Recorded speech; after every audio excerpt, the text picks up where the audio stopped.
서원을 하였더라. 아멘. 할렐루야.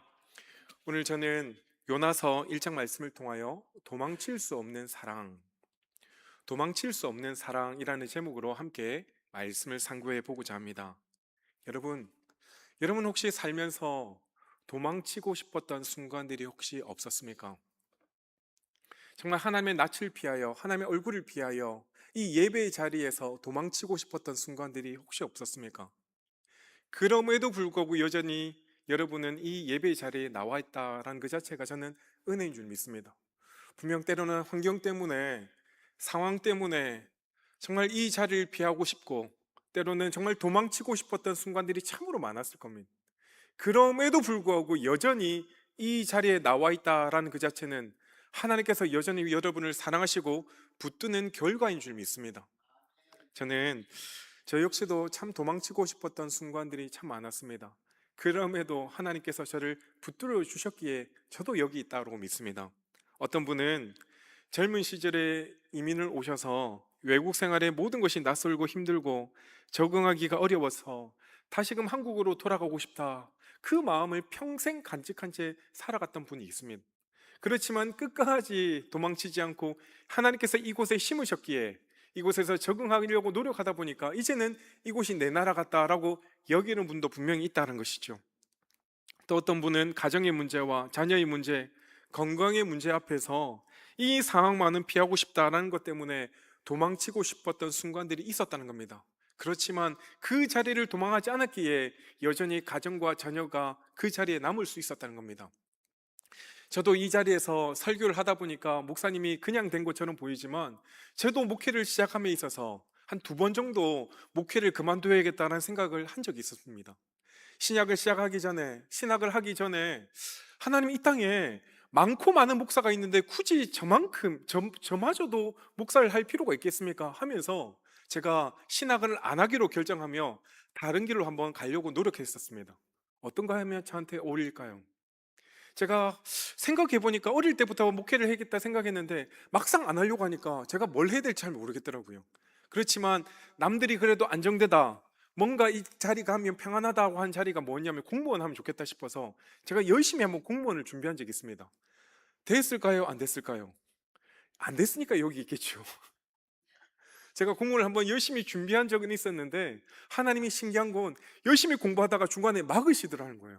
시험을 못 치도록 상황 환경을 막으셨고 결국은 제가 두 손 두 발 들고 신학 얘기를 들어서게 만들어 주셨다는 겁니다. 어느 목사님이 은퇴를 앞두고 있었습니다. 평생 열심히 목회하셨지만 마지막에 하나님께 목사님이 이런 기도를 했다는 것이죠. 하나님, 이제는 좀 편안하게 쉬고 싶습니다. 이제는 어려운 교회나 어려운 사람들 좀 안 만나게 해주십시오라고 하나님께 간절히 기도했다는 겁니다. 그리고 나중에 그분이 은퇴하시고 난 다음에 시골에 있는 작은 교회를 섬기게 되셨는데 가보니까 아니나 다를까 가장 힘들고 가장 어려운 교회를 만나게 되었다는 겁니다. 그때 목사님이 이런 고백을 했다고 합니다. 나는 쉬고 싶었지만 하나님은 나를 아직도 사용하고 싶어 하셨다. 사랑 성도 여러분, 이처럼 하나님의 부르심에 있어서는 나이와는 전혀 상관이 없는 것처럼 보입니다. 하나님의 사명은 우리의 계획과 다를 때가 참 많다라는 것이죠. 오늘 우리가 함께 읽었던 요나서 1장 말씀은 하나님께서 한 사람을 부르셨지만 그 사람이 그 부르심 앞에 도망간 이야기를 하고 있다는 겁니다. 그는 분명 선지자였습니다. 하나님의 말씀을 전하는 사람이었다는 것이죠. 그런데도 그는 하나님의 말씀이 싫었습니다. 그래서 하나님으로부터 도망가고 싶었던 것이죠. 아니, 실제로 도망을 갔다는 겁니다. 그래서 오늘 우리는 요나와 함께 이 도망의 여정을 살펴보기를 원합니다. 하나님은 이 요나를 도망가게 해주셨지만 그를 끝까지 포기하지 않으시는 그 하나님의 모습을 함께 살펴보며 은혜 받을 수 있는 귀한 시간 되길 바랍니다. 먼저 1절 말씀을 보니까 여호와의 말씀이 아미떼의 아들 요나에게 임하니라. 이르시되 너는 일어나 저 큰 성읍 니느웨로 가서 그것을 향하여 외치라. 그 악독이 내 앞에 상달되었음이니라 하시니라. 하나님께서 어느 날 요나에게 찾아오셨습니다. 그리고 그에게 말씀하십니다. 저 큰 성 니느웨로 가서 외치라. 요나 선지자는 그 하나님의 말씀을 듣는 순간 온몸이 굳어지는 것처럼 느껴졌다는 것이죠. 왜 그렇습니까? 당시 아수르는 적어도 이스라엘 백성들에게 있어서는 원수처럼 느껴지는 곳이었습니다. 특별히 이 니느웨는 이 아수르의 수도였다는 겁니다. 아수르의 수도가 니느웨였기에 하나님께서 이 요나에게 니느웨로 가라라고 말씀하셨을 때 왜 많고 많은 가운데 왜 니느웨로 가야 됩니까? 라고 외칠 수밖에 없었습니다. 왜 그렇습니까? 당시 아수르라는 이 나라는 악하기로 소문난 나라였다는 겁니다.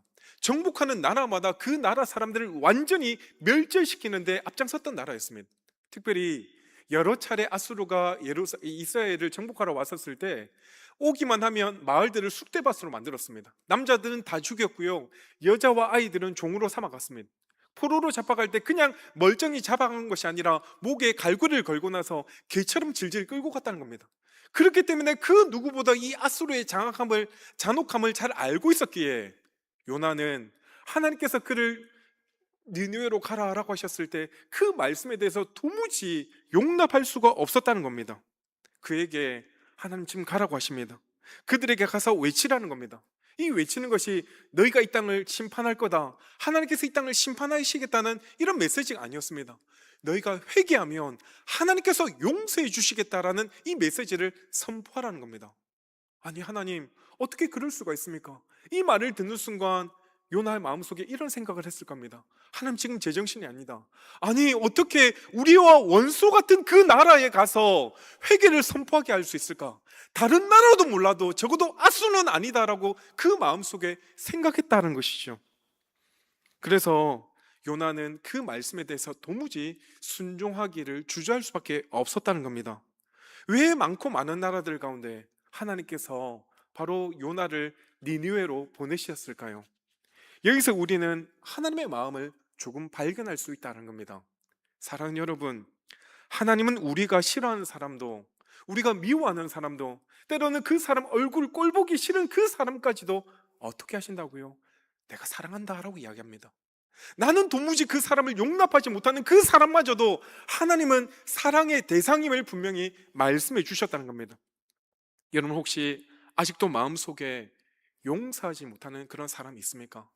내 마음속에 내 눈에 두 눈에 흙이 들어가기 전까지 절대로 그 사람 용서하지 못하겠다라는 그런 사람 혹시 있습니까? 요나도 니느웨가 미웠습니다. 니느웨가 멸망당하기를 원했지 그 땅이 회개하기를 결코 원하지 않았다는 겁니다. 그런데 요나의 생각과는 다르게 하나님의 생각은 달랐다는 겁니다. 그런데 요나는 그 하나님의 말씀을 듣고 어떻게 했습니까? 이어지는 3절에 보니까 그러나 요나가 하나님의 얼굴을 피하려고 일어나 다시스로 도망하여 하려 욥바로 내려갔더니, 하나님의 얼굴, 여호와의 얼굴을 피하려고, 이 말씀을 히브리어 원어를 보니까 뭐라고 이해하냐면 하나님의 얼굴로부터 도망쳤다라는 겁니다. 하나님의 얼굴을 피하기 위해서 다른 곳으로 도망쳤다는 겁니다. 도무지 하나님의 얼굴을 볼 자신이 없었다는 것이죠. 하나님의 자비가 싫었습니다. 하나님께서 그 땅까지 사랑한다는 것이 너무나도 마음에 걸렸다는 것이죠. 아니 그 땅이 좀 잘 되지 않았으면 좋겠고 망했으면 좋겠는데 그 땅에 회개를 하라고 하니까 도무지 말이 안 될 처럼 여겨졌습니다. 그래서 그는 일어나 니느웨의 반대 방향으로 갔습니다. 니느웨는 예루살렘부터 동쪽으로 약 500마일 떨어져 있었는데 다시스는 서쪽으로 2000마일 떨어졌습니다. 다시 말해 가능한 한 멀리 하나님으로부터 멀리 도망치고 싶었던 마음이 있었던 것이죠. 어찌 보면 이것이 죄인된 인간의 본성이 아닐까 싶습니다. 죄를 지으면 우리도 모르게 하나님으로부터 멀리 떨어지고 싶은 마음이 있다는 것이죠. 아담과 하와가 범죄하고 난 이후에, 선악과를 따먹고 난 이후에 하나님의 낯을 피하여 숨었던 모습과 동일하게 요나 역시도 하나님의 얼굴을 피하여 완전히 반대 방향으로 도망가 버리고 말았다는 겁니다. 욥바의 항구에 도착한 요나는 때마침 다시스로 출항하는 배를 만나게 되었습니다. 그 순간 마음속으로 그는 생각했을 겁니다. 야, 이거 분명 하나님의 뜻이다. 내가 어떻게 다시스로 가려고 하는지 알고 배가 때마침 있냐? 이거 분명히 하나님의 뜻이기 때문에 내가 그 배를 타고 멀리 도망가야겠다라는 생각을 품었다는 것이죠. 그런데 분명히 배는 올랐습니다. 배는 출발했습니다. 이제 요나는 안도의 한숨을 쉬었을 것입니다. 그런데 어떻게 되었을까요? 과연 하나님을 멀리 떠나 도망칠 수 있었을까요? 우리도 혹시 그렇지 않습니까? 지금 여러분은 교회에 나왔지만 마음은 여전히 하나님을 피하고 싶은 마음이 혹시 있지는 않습니까? 예배는 드리지만 순종하지 않고, 하나님께 기도는 하지만 여전히 내 마음에 변화는 일어나지 않고, 하나님께 뜨겁게 찬양은 올려드리지만 적어도 그 사람은 용서하기 싫다는 그 마음, 하나님의 음성이 우리에게 들려지면 괜히 불편해서 그 음성에 대해서 귀를 닫고 있는 우리의 마음이 혹시 있지는 않습니까? 하나님이 우리를 향해 저 사람을 용서하라 라고 말하시면 우리의 귀를 닫습니다. 저 이웃에게 다가가라 라고 이야기하면 하나님, 내가 지금 바쁘니까 나중에요 라고 핑계댑니다. 내 자존심까지 내려놓고 그 사람을 사랑하라, 용서해라 라고 말씀하시면 하나님, 아직은 때가 아닌 것 같아요, 나중에 할게요 라고 할 때가 혹시 우리 마음 가운데 있지 않느냐라는 겁니다. 그러면서 우리는 우리만의 다시세 행패를 탑니다. 바쁜 일상과 끝없는 핑계, 그럴듯한 이유를 대며 하나님께서 우리에게 말씀하시는 그 음성에 대해서 자꾸만 도망하려 한다는 것이죠. 그런데 우리가 배를 타고 멀리 떠난다고 할지라도 과연 그 하나님의 손바닥에서 벗어날 수 있을까요? 우리가 아무리 멀리 떠난다라고 할지라도 하나님께서 과연 우리를 찾지 못하신다라고 할 수 있을까요? 하나님은 결코 우리를 쉽게 포기하지 않으신다라는 겁니다. 요나도 그것을 곧 깨닫게 되어졌다는 것이죠. 이어지는 4절에 뭐라고 이야기합니까? 여호와께서 큰 바람을 바다 위에 내리심에 바다 가운데에 큰 폭풍이 일어나 배가 거의 깨지게 된지라. 분명 출항할 때까지는 괜찮았습니다. 좋았습니다. 분명 하나님을 멀리 떠날 수 있을 줄 알았습니다. 그런데 출항한 지 얼마 되지 않아서 갑자기 바다에 큰 폭풍이 몰려오기 시작합니다. 바람이 거세졌습니다. 파도가 높아졌습니다. 하늘이 시커멓게 변하게 되어졌다는 겁니다. 여러분, 이 모습을 한번 상상해 보십시오. 분명 잔뼈가 굵은 뱃사공들이 그 배를 몰고 있었습니다. 지중해 영안의 그 풍파는 누구보다 잘 알고 있는 사공들이었습니다. 그들은 평생 바다에서 살았습니다. 온갖 폭풍을 많이 경험했을 것입니다. 그런데 이번의 폭풍만큼은 좀 달랐다는 겁니다. 그들의 상상을 초월할 정도로 엄청나게 폭풍이 몰려왔다는 것이죠.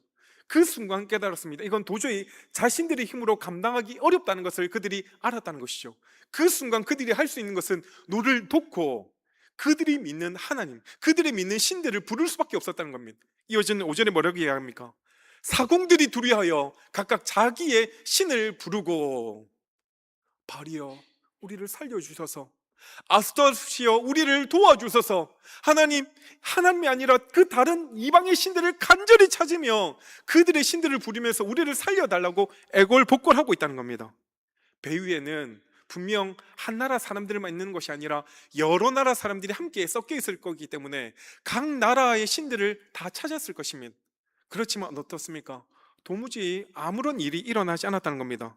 필사적으로 살기에 몸부림쳤지만 도무지 아무런 일이 일어나지, 오히려 폭풍이 더 거세게 몰아쳤습니다. 그러자 배 안에 있는 물건들을 하나둘 버리기 시작했습니다. 지금은 목숨보다 더 귀한 것이 없었기 때문에 아무리 귀중한 것이라도 배 밖으로 다 던져버렸다는 겁니다. 팀 켈러 목사님은 이런 이야기를 합니다. 하나님은 우리가 멀리 가면 갈수록 우리를 더 크게 흔드신다. 왜냐하면 우리를 결코 잃고 싶지 않기 때문이다.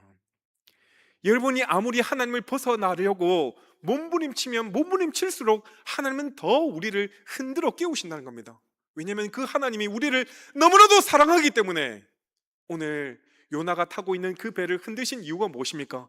그 배를 사랑하기 때문에, 그 요나를 사랑하기 때문에 흔들어서라도 그 길을 돌이키길 원하고 있다는 것이죠. 그런데 이 절체절명의 순간 요나는 뭐하고 있습니까? 다른 사람들은 자신들이 믿는 신들을 열심히 부르고 있는데 요나만큼은 지금 뭐하고 있냐는 것이죠. 5절 하반절에 뭐라고 이야기합니까? 그러나 요나는 배 밑층에 내려가서 누워 깊이 잠이 든지라. 다른 사람들은 지금 자신들이 믿고 있는 신들을 열심히 찾고 있지만 오히려 요나는 배 깊숙한 곳에 내려가 잠이 들었다고 합니다. 깊이 잠이 든지라, 이 말씀은 죽은 듯이 잠들었다라는 의미가 있습니다.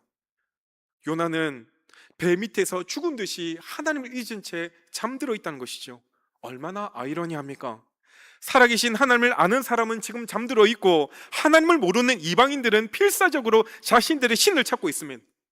혹시 지금 우리도 이처럼 영적으로 잠들어 있지는 않습니까? 지금 우리가 살고 있는 이 땅이 이렇게 혼란스러운데, 나라를 위해서 지금 기도하지 않고, 다음 세대가 지금 이렇게 무너져 있는데 무관심하고, 교회가 이렇게 힘든데도 불구하고 나는 이제 나이가 들었다고 뒤로 물러서 있지 않느냐라는 겁니다. 사랑하는 성도 여러분, 여러분의 직장과 사업터에서 여러분이 혹시 리타이어 했는지는 모르겠지만, 기도에 있어서는 결코 은퇴란 없습니다. 여러분의 기도의 무릎이 우리 교회의 미래를 살리게 되는 것을 절대로 잊지 마시길 바랍니다. 여러분의 기도가 우리 교회를 살리며 우리 다음 세대를 살리며 우리 가정을 살리게 되는 것을 결코 잊지 마시길 바랍니다. 결국 선장이 자고 있는 요나를 흔들어 깨웁니다. 자는 자여 어찌함이냐, 자는 자여 어찌함이냐. 지금 우리가 지금 죽게 되었는데 너 지금 태평하게 잠만 자고 있느냐라는 겁니다. 그러면서 그에게 이어 이야기합니다. 일어나서 내 하나님께 구하라. 혹시 요나가 믿는 하나님이라면 혹시 이를 우리 이 폭풍 가운데 우리를 구원해 줄지 모른다는 그 절박한 심정이 그 말 속에 담겨 있다는 겁니다. 하나님 지금 오늘 우리에게도 말씀하십니다. 자는 자여 깨어나라, 일어나라, 우리에게 말씀하고 있다는 겁니다. 그런데 요나는 말씀해 보니까 기도하지 않았습니다. 아니, 성경 어디에 찾아봐도 요나가 그 이야기를 듣고 기도했다라는 말이 나오지 않는다는 겁니다. 그러자 어떻게 합니까? 도저히 방법이 없게 되어지자 선원들은 제비를 뽑자라고 제안합니다. 7절에 보니까, 자, 우리가 제비를 뽑아 이 재앙이 누구로 말미암아 우리에게 임하였나 알아보자. 제비를 뽑는다라는 것은 분명히 우리 가운데 선택된 누군가가 있을 거다, 분명히 그 사람 때문에 우리에게 이런 큰 폭풍우가 왔다는 것을 그들 스스로가 직감하여서 결국은 제비를 뽑았다는 겁니다. 뽑는 순간 어떻게 되었을까요? 이건 보나마나 뻔한 이야기입니다. 뽑으나 마나 분명히 이것은 누구에게만 결론이 맺어질 수밖에 없었습니까? 바로 요나라는 겁니다. 뽑는 순간 요나가 뽑힐 수밖에 없었다는 것이죠. 저는 도대체 당신이 누구이기에, 도대체 당신이 무슨 죄를 지었기에 이러한 폭풍이 우리가 만나게 되었는가를 지금 묻고 있다는 겁니다. 그러자 요나가 담대히 이야기합니다. 9절에 뭐라고 이야기합니까? 나는 히브리 사람이요 바다와 육지를 지으신 하늘의 하나님 여호와를 경외하는 자로다. 그의 대답이 얼마나 기가 막힙니까? 나는 여호와를 경외하는 자로다. 이 말을 그냥 이 말만 보면 참으로 믿음이 좋은 말처럼 보이지만, 근데 문제는 고백은 있지만 그 마음에 순종이 없었다는 것이죠. 분명히 그가 하나님을 경외한다고 하면 그 말씀에 순종함으로 나아가 있어야 되는데 지금 뭐 하고 있습니까? 하나님의 얼굴을 피하여 다시스로 도망하고 있다는 겁니다. 완전히 다른 고백을 하고 있다는 것이죠. 다른 마음을 가지고 있다는 것이죠. 그러자 선원들은 두려워하기 시작했습니다. 처음에는 폭풍 때문에 두려워했는데 그 말을 듣는 순간 이제는 그가 믿는 하나님 때문에 두려워하기 시작했다는 것이죠. 이 폭풍이 결코 우연이 아니라 하나님의 손 안에서 나왔다는 그 사실을 깨닫는 순간 더 무서워지기 시작했다는 것이죠. 이처럼 사랑하는 여러분, 신앙은 고백보다 더 중요한 것은 바로 순종으로 증명되어지는 것입니다. 그래서 야고보 사도는 뭐라고 이야기합니까? 순종이 행함이 없는 믿음은 곧 죽은 것 같다. 우리 안에 하나님을 믿는다 하면 분명히 그것이 믿음으로 표현되어져야 된다는 것이죠. 이 말씀을 통해 오늘 우리는 무엇을 볼 수 있습니까? 우리도 영적으로 도망칠 때 잠이 들 수 있습니다. 영적으로 무감각해질 수 있다는 겁니다. 지금 위에서는 폭풍우가 몰아치는 그 상황 속에서 우리가 잠들 수 있다는 겁니다. 그런데 하나님을 모르는 사람들은 자신들의 신을 찾듯 난리를 치고 있지만 오히려 그 속에서 우리는 잠들 수 있다는 겁니다. 그러므로 우리는 깨어나야 됩니다. 스스로 깨어날 수 없다면 하나님께서 우리를 깨우신다는 것입니다.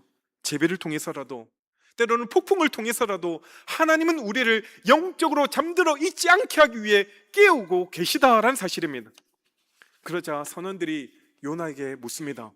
11절에 보니까 우리가 너를 어떻게 하여야, 우리가 너를 어떻게 하여야 바다가 우리를 위하여 잔잔하겠느냐.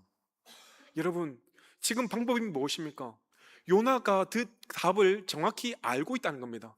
다른 사람은 모를지라도 요나는 분명히 이 폭풍우가 무엇 때문인지 알고 있었고, 이 폭풍우를 잠잠케 하는 것이 어떻게 하는지 알고 있었다는 겁니다. 그래서 12절에 그 답을 제시합니다. 나를 들어 바다에 던지라. 나를 들어 바다에 던지라. 그리하면 바다가 너희를 위하여 잔잔하니라. 너희가 이 큰 폭풍을 만난 것이 나 때문인 줄을 아노라.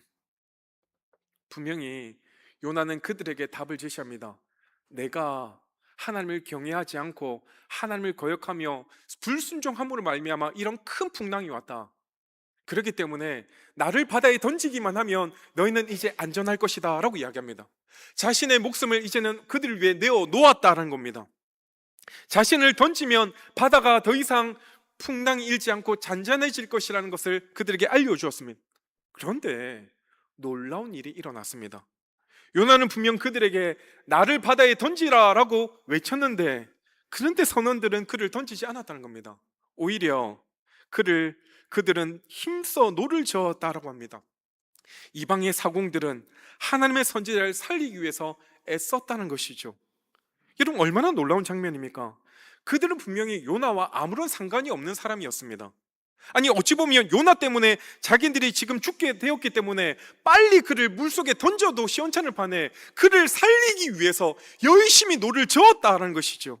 그런데 노를 저으면 저을수록 더 크게 바람이 불었습니다. 파도가 높아졌습니다. 그들의 힘으로는 도무지 역부족임을 느꼈다는 것이죠. 그 순간 그들은 무릎을 꿇기 시작합니다. 하나님께 부르짖었습니다. 아니, 이방인들이 하나님께, 우상을 섬기는 자들이 하나님께 부르짖어 기도하고 있다라는 것이죠.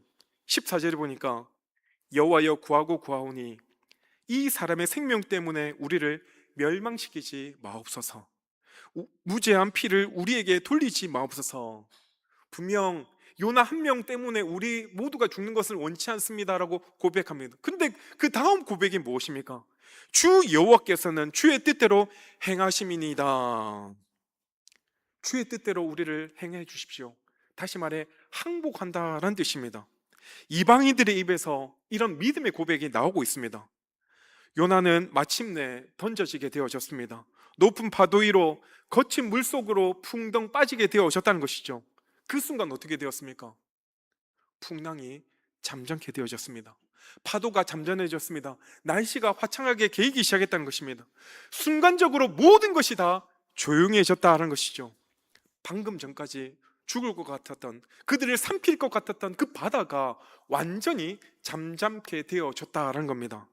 여러분, 이것이 무엇을 의미합니까? 바로 요나 때문에 이런 풍랑이 일어났다는 것을 성경이 정확히 기록하고 있다는 겁니다. 다른 사람의 죄가 아니라 바로 요나가 하나님 앞에 불순종함으로 말미암아 이런 일들이 일어났음을 분명히 밝히고 있다는 겁니다. 요나를 흔들어 깨우기 위한 것이었습니다. 요나가 하나님의 얼굴을 피하여 가는 그 배를 멈추기 위해서 하나님의 역사가 일어났다는 것입니다. 요나는 분명 니느웨로 가기를 거부했습니다. 그래서 이방인들에게 복음을 전하지 못했습니다. 그런데 요나가 도망치는 그 과정에서, 요나가 바다에 던지지는 그 과정에서 예상치 못한 사람들이 하나님을 만나게 되었습니다. 배 위의 선원들이 오히려 구원을 받게 되어졌다는 것이죠. 너무나도 아이러니한 상황입니다. 바로 이것이 하나님의 방법일 수 있습니다. 우리가 불순종하여도 하나님의 구원 계획은 우리의 불순종과 상관없이 계속해서 진행되어진다는 상황입니다. 우리가 도망쳐도 하나님의 사랑은 계속됩니다. 오히려 하나님은 우리의 도피까지도 사용하셔서, 우리의 실패까지도 사용하셔서 그 하나님의 자비를, 그 하나님의 사랑을 만방에 알려주신다는 겁니다. 여러분, 우리 인생에도 그런 순간이 혹시 있지는 않습니까? 이제 끝났나 보다. 여기까지인갑다. 나는 더 이상 희망이 없고 소망이 없는갑다. 하나님, 여기가 끝입니까? 라고 하는 그 순간이 분명히 우리 삶 가운데도 있었습니다. 그런데 놀라운 일이 일어납니다. 바다가 잠잠해집니다. 선원들이 하나님 앞에 구원을 받게 되어집니다. 분명 요나는 물속에 가라앉았지만 하나님은 그를 놓치지 않았다는 겁니다. 요나는 하나님을 떠났습니다. 그러나 하나님은 요나를 끝까지 붙들고 계시다는 겁니다. 사랑하는 성도 여러분, 우리가 하나님을 놓쳐도요, 하나님은 저와 여러분을 끝까지 붙들고 계시는 분인 줄 믿습니다. 제가 설교를 시작하면서 그 하나님의 사랑이 우리를 붙들었기 때문에 이 자리에 우리가 임할 수 있었다라고 고백했던 것처럼, 여러분 앞으로도 때로는 힘들고 어려운 순간들이 있을 겁니다. 이 자리를 떠나고 싶은 순간이 있을 겁니다. 우리가 이 자리를 떠나도 하나님은 여러분을 끝까지 붙들고 계신다는 사실을 결코 잊지 마시길 바랍니다. 말씀을 마무리합니다. 요나는 오늘 도망쳤습니다. 하나님의 말씀을 들렸지만 그는 반대 방향으로 갔습니다. 결국 그는 바다에 던져지게 되었습니다. 그런데 예수님은 달랐습니다. 예수님도 하나님의 뜻을 들었습니다. 겟세마네 동산에서 땀이 피처럼 떨어질 때 예수님 이렇게 기도하였습니다. 아버지여, 할만하시거든. 아버지, 할만하시거든. 이 잔을 내게서 지나가게 하옵소서. 예수님의 기도가 무엇입니까? 이 십자가가 너무나도 무겁다는 겁니다. 아니, 십자가 지는 것이 너무나도 무섭다는 겁니다. 아니, 이 길이 너무나도 힘들다는 것을 누구보다 잘 알고 계셨다는 겁니다. 그런데 예수님의 기도는 여기에 멈추지 않았다는 겁니다. 그러나 내 뜻대로 마옵시고 아버지의 뜻대로 하옵소서. 요나는 도망쳤지만 예수님은 도망가지 않으셨습니다. 요나는 바다에 던져졌지만 예수님은 십자가의 자신을 온전히 내어주셨습니다. 요나는 자기 죄 때문에 바다에 던져졌지만 예수님은 오늘 저와 여러분의 죄 때문에 십자가에 달려 돌아가셨다는 겁니다. 사랑하는 성도 여러분, 우리가 도망쳤던 그 자리, 우리가 하나님의 말씀에 불순종했던 그 자리, 우리가 하나님을 외면했던 그 자리를 예수님이 대신 걸어가셨다는 겁니다. 그래서 오늘 저와 여러분이 이 자리에 나와 주님께 예배할 수 있게 된 줄 믿습니다. 그러기에 우리에게 있어서 이 십자가는 하나님이 우리를 포기하지 않으심의 증거인 줄 믿습니다. 여러분, 우리의 인생을 돌아보십시오. 우리의 믿음이 흔들렸던 순간이 얼마나 많았습니까? 때로는 하나님을 향해 원망하며 불평했던 순간들이 얼마나 많았습니까? 왜 많고 많은 사람들 가운데 나한테 이런 어려움이 당합니까? 라며 하나님을 향해 불평했던 순간들 얼마나 많았습니까? 그러다 보니까 기도조차 하지 못하며 기도를 포기했던 순간도 참으로 많았다는 것입니다. 그런데 우리가 여기까지 오게 되었습니다. 왜입니까? 그 십자가의 사랑 때문이라는 것입니다. 그러기에 십자가는 나는 너를 끝까지 포기하지 않는다라는 하나님의 선언인 줄 믿습니다. 요나는 도망쳤지만 하나님은 그를 따라오셨습니다.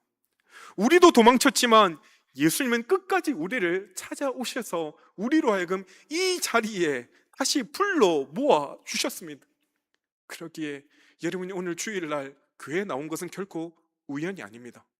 십자가의 사랑이 우리를 붙들었기 때문에 우리가 이 자리에 나와 천부여 의지없어서 손들고 옵니다. 주 나를 외면하시면 나 어디 갑니까? 라고 믿음의 고백을 올려드릴 수 있었다는 겁니다. 우리가 젊을 때 한참 잘 나갈 때는 잘 몰랐습니다. 이 땅에서 돈과 명예와 권력이 있으면 다 되는 줄 알았습니다. 근데 시간이 지나고 나니까 어떻습니까? 돈이면 다 해결되지 않았습니다. 마지막에 남는 한 가지가 있습니다. 그것이 무엇입니까? 바로 나는 하나님의 뜻 안에서 어떻게 살아왔는가, 내 인생을 평가받게 된다는 것이죠. 여러분의 인생은 하나님 앞에서 어떻게 평가되어질까요? 그때 좀 잘할 걸, 그때 좀 더 기도할 걸, 그때 좀 순종할 걸, 껄껄껄 한다고 우리 인생이 후회로 남으면 얼마나 안타깝겠냐는 것이죠. 그때 하나님 앞에 더 믿음을 보여줄 걸, 우리의 자녀들에게 믿음의 본을 보여줄 걸이라는 후회로 혹시 남지 않습니까? 그런데 우리가 십자가를 붙들 때 그 십자가는 우리의 인생을 후회로 끝나게 하지 않는다라는 겁니다. 예수님은 우리의 실패까지 짊어지셨습니다. 우리의 부족함까지 담당해 주셨다는 겁니다. 그러니 이제부터 우리의 남은 여생 후회로 마무리하지 않길 간절히 바랍니다. 아니, 남은 여생 이제는 하나님의 은혜로 마무리할 수 있는 저와 여러분이 되어지기를 간절히 소망합니다. 비록 요나는 바다에 던져졌지만 그것이 끝이 아니었습니다. 오히려 거기서부터 하나님의 이야기가 시작되어졌다는 겁니다. 여러분의 인생도 마찬가지입니다. 여러분이 지금 살아있음이 하나님의 은혜입니다. 아직 우리가 살아있다는 것이 은혜라는 것이죠. 아직도 우리가 기도할 수 있는 기회가 주어졌다는 겁니다. 우리가 우리의 자녀들을 축복할 수 있는 시간이 허락되어졌다는 겁니다.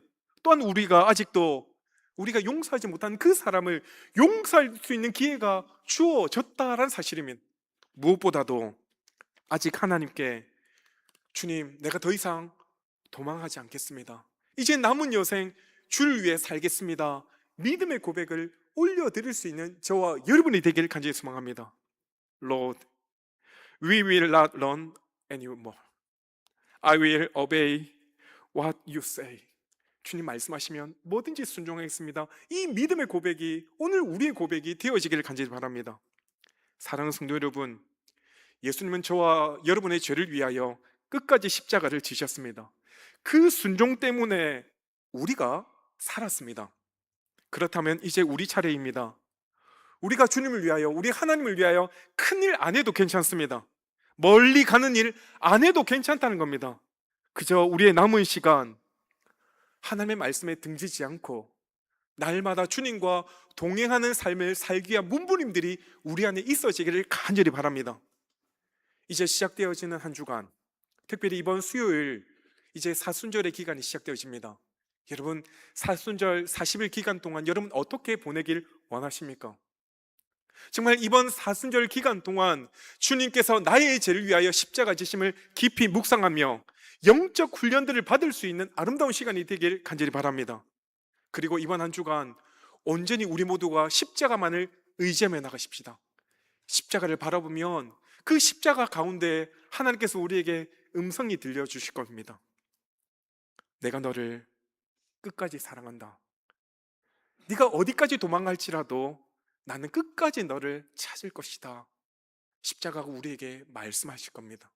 간절히 바라기는 우리 모두가 그 사랑에 붙들려 시작되는 한 주간 주님과 날마다 동행하며 그분의 뜻에 순종함으로 말미암아 요나와 같이 도망자의 인생이 아니라 주님과 함께 동행함으로 승리하는 인생을 살아갈 수 있는 저와 여러분의 삶이 되어지기를 주의 이름으로 간절히 축원드립니다. 아멘. 이 시간 우리 함께 주신 말씀을 기억하며 준비한 예물을 하나님 앞에 올려